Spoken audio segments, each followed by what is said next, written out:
오늘 우리에게 주신 하나님 말씀 같이 읽어 나가도록 하겠습니다. 창세기 25장 7절에서 11절 말씀입니다. 창세기 25장 7절에서 11절 말씀 우리 함께 읽어 나가도록 하겠습니다. 거룩하신 하나님의 말씀입니다. 아브라함의 향년이 175세라 그의 나이가 높고 늙어서 기운이 다하여 죽어 자기 열조에게로 돌아가매 그의 아들들인 이삭과 이스마엘이 그를 마므레 앞 해쪽 속 소할의 아들 에브론의 밭에 있는 막벨라 굴에 장사하였으니 이것은 아브라함이 해쪽 속에게 산 밭이라. 아브라함과 그의 아내 사라가 거기 장사되니라. 아브라함이 죽은 후에 하나님이 그의 아들 이삭에게 복을 주셨고 이삭은 부엘라 헤로이 근처에 거주하였더라. 아멘. 아브라함도 죽었습니다. 그 위대한 믿음의 조상도 천수를 다해서 숨을 거두었죠. 그의 아들 이삭과 이스마엘은 그의 시신을 마므레 앞 막벨라 굴, 그러니까 앞서 아브라함의 아내 사라가 묻혀 있는 가족 묘지에 모셨습니다. 이렇게 아브라함의 시대는 끝나고 이후 그의 아들 이삭과 그 다음 세대로 이야기가 흘러가게 됩니다. 늘 그렇듯이 말이죠.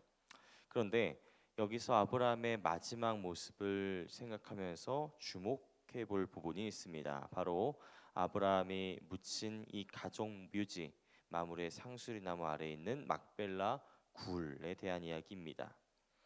전 사실 성지순례를 다녀온 적이 없어가지고 막벨라 굴이 어떻게 생겼는지 잘 몰라요. 그래가지고 인터넷을 검색해 보았는데 이 막벨라 굴이라는 곳은 이스라엘의 헤브론 지역에 있는 지하 동굴 묘지를 뜻한다고 합니다. 유대인들은 전통적으로 동굴 속에 장사를 지냈거든요. 지하에는 이 막벨라 동굴이 있고요. 그 바로 위에는 1세기 헤롯 대왕이 유대인들의 환심을 사기 위해서 건축했다고 하는 가로 30, 세로 22m, 높이 18m의 웅장한 건축물이 세워져 있다고 합니다. 새벽이라 가지고 사진을 보여드리지 못해서 아쉬운데요. 여기서는 이제 로마 시대에는 유대인들의 회당으로 사용했고 비잔틴 시대에는 기독교인들의 교회로, 무슬림들이 통치하는 시대에는 모스크로 사용되었다고 합니다. 요즘에는 성지순례의 필수 코스라고 하는데요. 뭐 이래저래 거두절미하면은 그냥 무덤입니다. 시신을 안치하는 무덤에 불과합니다.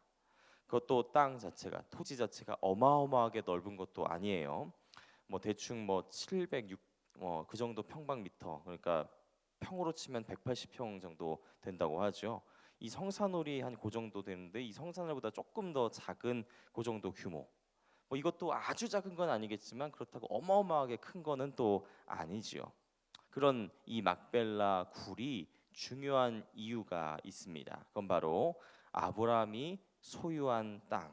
정확히 말하면은 평생 유랑 생활을 하면서 자기 소유의 땅이 하나도 없었던 이 아브라함이 유일하게 값을 지불하고 구매해서 등기까지 쳐가지고 합법적으로 소유한 아브라함의 땅이기 때문입니다.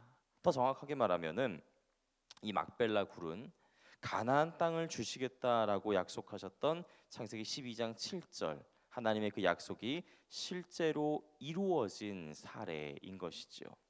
창세기 12장 7절 보면은 여호와께서 아브라함에게 나타나여 이르시되 내가 이 땅을 내 자손에게 주리라 하신지라라고 말씀하셨는데 이게 아브라함이 75세에 일어난 일이고요. 지금 아브라함이 죽은 게 175세니까 딱 100년 전 정도 되겠죠. 100년 전 그때야 하나님의 약속이 하나님께서 말씀하셨을 때 그 약속이 바로바로 이루어질 줄 알았겠지요. 근데 하루가 지나고 이틀이 지나고 1년이 지나고 10년, 100년이 지나도록 아브라함은 하염없이 떠돌아다녀야 하는 어디 하나 정착할 데 없이 유랑해야 되는 유목민이었습니다. 그런 아브라함이 돈 주고 합법적으로 소유하게 된 이 막벨라 굴 여기에 아브라함 그의 아내 사라가 장사되었고요. 뒤이어서 그의 아들 이삭과 리브가 부부도 장사되었습니다. 그리고 그뿐만이 아니라 또다시 훗날 이삭의 아들인 야곱이 숨을 거두었을 때에 그 아들 요셉에게 이런 유언을 남기죠. 창세기 50장 5절 보면은 우리 아버지가 나로 맹세하여 이르되 내가 죽거든 가나안 땅에 내가 파놓은 묘실에 나를 장사하라. 여기서 말하는 이 묘실이 바로 이 막벨라 굴입니다. 사실 이 창세기 50장 20점에 야곱은 애굽 땅에서 얼마든지 크고 화려한 무덤에 장사될 수 있었습니다. 아들 요셉이 무려 총리 대신이었으니까요. 이집트를 주름잡는 권력자였으니까 뭐 마음만 먹으면은 피라미드가 됐습니까? 왕릉에 버금갈 만한 웅장한 묘역을 조성할 수도 있었는데 야곱은 그렇게 하지 않고 그 모든 걸 뒤로 한 채 그죠? 이 막벨라 굴 가나안에 있는 이 할아버지와 아버지가 장사된 이 땅 한마지기에 몸을 누였던 것입니다. 그래서일까요? 다시 먼 훗날 이 야곱의 아들 요셉 역시 자기가 죽고 난 다음에 이집트 땅의 피라미드가 아니라 이 가나안 땅의 조상의 땅에 유골을 묻어달라는 유언을 남기곤 하지요.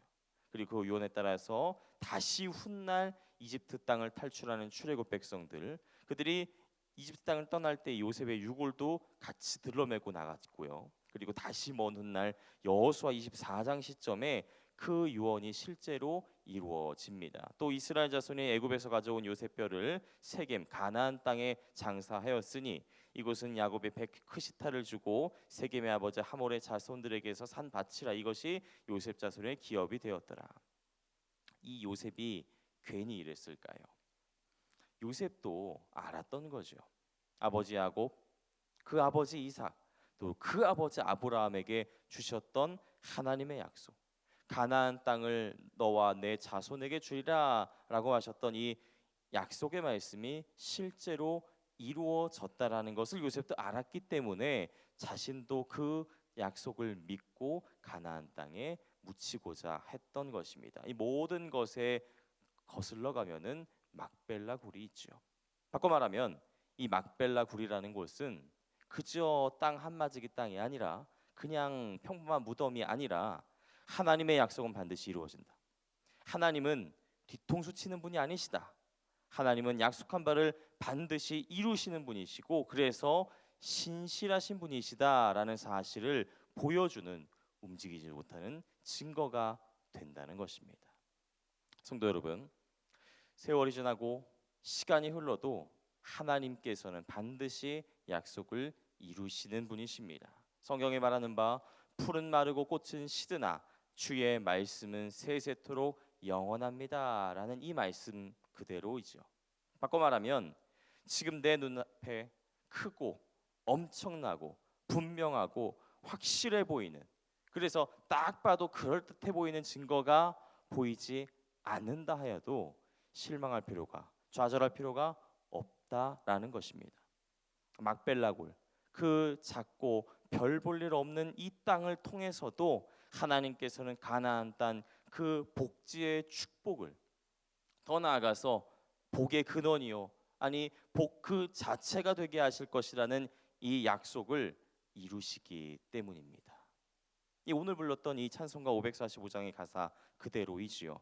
이 눈에 아무 증거가 아니 배어도 이 귀에 아무 소리가 아니 들려도 이 눈에 보기에는 어떠하든지 이미 얻은 그 작은 증거대로 그 작은 증거밖에 없지만 그 증거를 믿고 그 약속을 믿고 이 맘에 의심 없이 살아갈 때에 우리 소원이 그 축복의 약속이 하나님의 말씀이 우리 안에서 우리의 모든 인생 가운데서 이루어질 줄 믿는 것입니다. 그것이 바로 아브라함이 마지막 순간에 보여줬던 믿음의 모습인 것이지요. 오늘 하루 그 믿음을 구하고 그 믿음이 우리 가운데 역사하고 그리고 우리가 그 믿음 위에 서서 오늘 하루도 걸어갈 수 있는 우리 모두가 되었으면 참 좋겠습니다. 그 믿음을 가지고 그 믿음을 구하면서 이 아침에 기도하기 원합니다. 하나님 감사합니다. 아브라함에게 막벨라 굴은 그저 땅 몇마지기에 불과한 거 아니었습니다. 그 작은 땅이 하나님의 원대한 약속과 축복을 확인하는 증거였습니다. 우리 삶 가운데서도 우리의 작고 사소한 일상 가운데서도 그런 증거를 발견할 수 있도록 도와주시고 그 작은 증거들 놓치지 않을 수 있도록 우리를 눈을 밝혀주시고 그리고 그 증거 힘입어서 주님의 약속을 믿고 그 믿음이 우뚝 서서 걸어갈 수 있는 오늘 하루가 되게 하여 주옵소서. 감사합니다. 예수님의 이름으로 기도합니다. 아멘. 이 시간 함께 나눌 기도의 제목입니다. 지금 들은 말씀이 내 삶으로 이어지게 하옵소서. 말씀 묵상의 길입니다. 은혜의 길로 나아가는 2023년이 되게 하옵소서. 동네 세미주 성경 말씀 묵상하며 성경책만이 아니라 우리 삶에도 밑줄을 그으며 살아가게 하옵소서. 동선 2차 훈련과 동직군 훈련을 통해서 말씀 묵상이 습관이 되고 일상이 되고 삶이 되게 하옵소서. 특별히 몸과 마음이 아픈 이들, 믿음이 연약하여 흔들린 이들 붙잡아 주셔서 주님의 은혜, 주님의 사랑 늘 경험하고 감사하는 우리가 되게 하여 주옵소서. 함께하는 공동 기도문과 각자 가지고 나오신 기도의 제목들로 꼭 기도하시면서 삶의 자리로 나아가시기 바랍니다. 기도하겠습니다. 할렐루야. 사랑과 은혜가 충만하신 하나님 아버지, 오늘 이 아침 아브라함의 마지막 모습을 돌아보면서 하나님의 말씀을 묵상해 봅니다. 그 눈앞에 별 넓은 크고 웅장하고 원대한 증거가 보이지 않는다 하여도 그 땅 한마디에 의하여서 주님의 약속을 믿고 의지하고 약속했던 그 믿음을 신실하게 의지했던 아브라함, 그리고 그 자손들의 모습, 그것이 오늘